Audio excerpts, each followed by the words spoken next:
ایک بار مسلمانوں میں سے کسی نے پوچھ لیا اللہ کے رسول تو اس دنیا میں کوئی چیز بھی آپ کو پسند نہیں ہے یا کچھ تو پسند ہے؟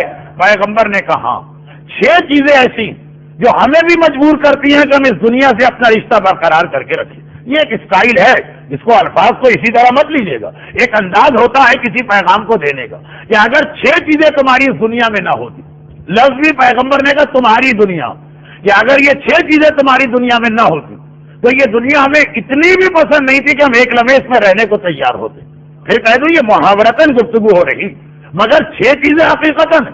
لوگوں نے کہا اللہ کے رسول کیا 6 چیزیں؟ تو پیغمبر نے وہ 6 کا جو بیان کیا وہ بھی بڑے عجیب انداز میں فرمایا 2 قدم اور 2 قطرے اور 2 گھونٹ. یہ 6 کا خلاصہ نکلا، یہ 6 کی سمری نکالی پیغمبر. 6 چیزیں، سارا مجمع متوجہ. یہ بھی آپ سمجھ رہے ہیں نا کہ بات کو لوگوں کی اٹینشن اپنی جانب ڈائیورٹ کی جائے، اس کا ایک طریقہ. کہا 2 قدم پسند ہے، 2 قطرے پسند ہے، 2 گھونٹ پسند. اللہ کے رسول اب تو اور انٹرسٹنگ بات ہو گئی. 2 قدم کون سے پسند؟ کہا پہلا قدم وہ جو اذان سن کر نماز کے لیے مصلی اور جائے نماز کی جانب بڑھے. یہ جو نماز کے لیے مومن کے قدم بڑھتے، یہ اس کائنات کی سب سے حسین، سب سے قیمتی شے جس کی خاطر اس دنیا میں آنے کو میں تیار ہوں. مگر یہ تو دیکھیے کہ اس کے برابر کس کو رکھا.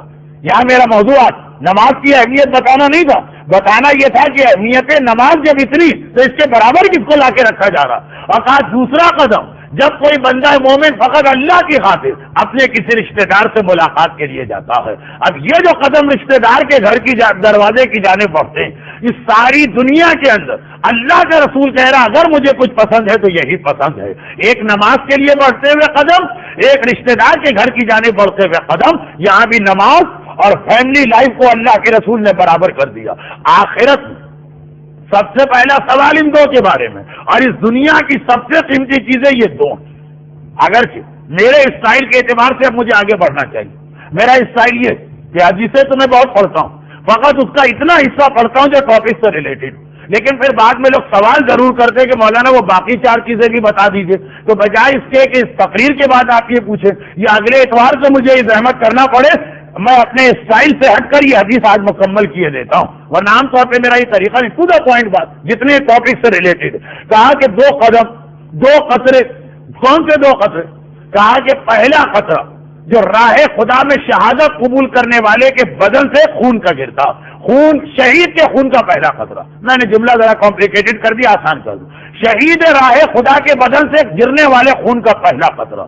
یہاں بھی اہمیت اس کی نہیں بتانا تھا، اہمیت اس کے بعد والے جملے کی بتانا تھا. جب 2 چیزوں کو برابر رکھا جائے اور پہلی چیز ہر آدمی جانتا ہو تو دوسری چیز کی اہمیت واضح ہو جاتی ہے. جیسے میں اکثر جماعت الثانی کے اندر ایک نقطہ بیان کرتا ہوں اکثر کہ مولا کے سارے فضائل بتا کر شہزادی کی کوئی فضیلت نہ بتائی، صرف اتنا کہہ دیا کہ علی اور فاطمہ کا درجہ برابر ہے.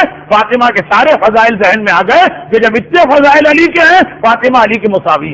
یہاں بھی یہی مسئلہ، اتنی اہمیت نماز کی ہے، فیملی لائف اس کے مساوی ہے. شہید راہ خدا، ہر آدمی جانتا ہے شہید کا رتبہ کتنا بلند، ہر آدمی کو پتا ہے کہ شہید کا خون کتنا قیمتی. مگر حدیث بھی آ رہی کہ دوسرا قطرہ جب کسی گناہگار کی آنکھ سے خوف خدا میں توبہ کے عالم میں آنسو کا جو قطرہ ٹپکے گا، بڑے سے بڑا گناہ، ساری زندگی شراب پی، ساری زندگی زنا کیا، ساری زندگی نماز قضا کی، ساری زندگی اس میں خدا کو ٹھکرایا، ایک بار خوف خدا کے عالم میں آنکھ سے آنسو کا جو قطرہ ٹپکا، اس کا وہی رتبہ ہے جو شہید راہ خدا کا رتبہ ہے. یہ وہی خون کے برابر آنسو کا قطرہ ہو گیا. اور تیسری چیز 2 قطرے. کہا پیغمبر کی حدیث تھی قدمتان و دمتان و جراتان، اور 2 گھونٹ.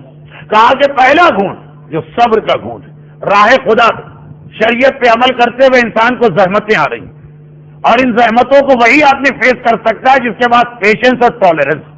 مگر ہے بہت بڑی چیز، ممبر سے کہہ دینا جتنا آسان ہے پریکٹیکل لائف میں اتنی ہی مشکل چیز ہے. کہا کہ صبر کا گھونٹ جو آدمی پیتا ہے، اور دوسرا جب کسی کو کسی اور پہ غصہ آیا اور خدا کے غصے کو قیامت کے دن خدا کے غصے کو یاد کر کے وہ اپنا غصہ پی لے، یہ دوسرا گھونٹ ہے. یہ 2 گھونٹ ایسے ہیں جو اس دنیا میں مجھے سب سے زیادہ پسند